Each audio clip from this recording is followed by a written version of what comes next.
Hard ball तो करे hard ball आपका प्रॉब्लम उधर क्या देख रहे हो इधर बैटिंग कर रहे हो तेरा काम है हार्ड बॉल पे डिस्टर्ब कर रहे हो नहीं ये तेरा काम है मेरा काम तेरे काम Get your concentration off.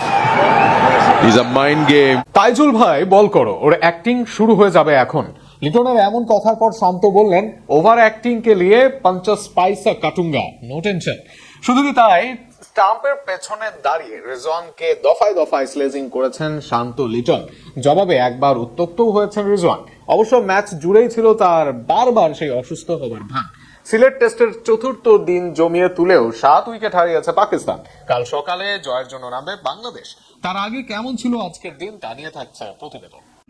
Dhaka test সুন্দর জয়ের পর সিলেট টেস্টও বেশ জমিয়ে তুলেছে বাংলাদেশ এবং পাকিস্তান।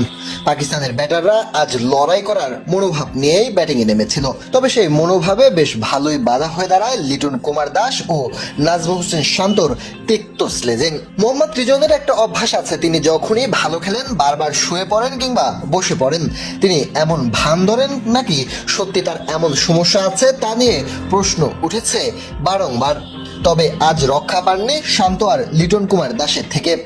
যখন বারবার সাইড স্ক্রিন নিয়ে অভিযোগ তুলছিলেন রিজওয়ান, তখন লিটন কুমার দাস প্রশ্ন তোলেন, বারবার ওদিকে না তাকিয়ে ব্যাটিং করো এদিকে তাকিয়ে।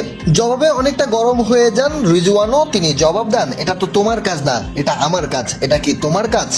লিটন কুমার দাস বলেন, খেলেন খেলেন। কিছুক্ষণ পরই পেছন থেকে লিটন কুমার দাস বলেন, তাইজুল ভাই বল করো, ওর ওভার অ্যাক্টিং এখন শুরু হয়ে যাবে। পাশ থেকে নাজমুল হোসেন শান্ত বললেন, ওভার অ্যাক্টিং কে নিয়ে 50 পয়সা কাটুঙ্গা, অর্থাৎ ওভার অ্যাক্টিং এর জন্য 50 টাকা কাটা হবে। এভাবেই তিক্ত স্লেজিং চলতে থাকে একের পরে এক। কিছুক্ষণ পর শান্ত আবারও বলেন, টিম মে জায়গা পাক্কি হে ইসলিয়ে ইতনা বাত বল রাহা হে, অর্থাৎ টিমে জায়গা পাকা হয়েছে এই রান করে, তাই এত কথা বলছে মোহাম্মদ রিজন।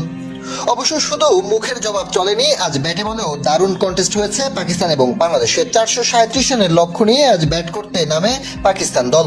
49 বলে 21 রান করেন আজান আওয়াজ। তবে আগের ইনিংসগুলোতে দুর্দান্ত করা আব্দুল্লাহ ফাজাল করেন মাত্র 6 রান। তবে অধিনায়ক শান মাসুদ আজ 71 রান করে ফিরেন তাইজুলের বলে। বাবর আজম তাকে সঙ্গ দেন 47 রান করে। এরপর শোদ সাকিল 6 রান করে ফিরলেও দুর্দান্ত পার্টনারশিপ করেন সালমান আলী আগা। 102 বলে 71 রান করেন, আর তার সঙ্গে মোহাম্মদ রিজন অপরাজিত আছেন 75 রানে। তবে সালমান আলী আগার উইকেটের পর হাসান আলী ফেরেন 0 রানে, তাকেও ফেরান তাইজুল ইসলাম। বেলা শেষে 316 রান করতে 7 উইকেট হারিয়েছে পাকিস্তান দল। পিছিয়ে আছে এখনো 121 রান এবং বাংলাদেশের জয়ের জন্য প্রয়োজন মাত্র 3 উইকেট।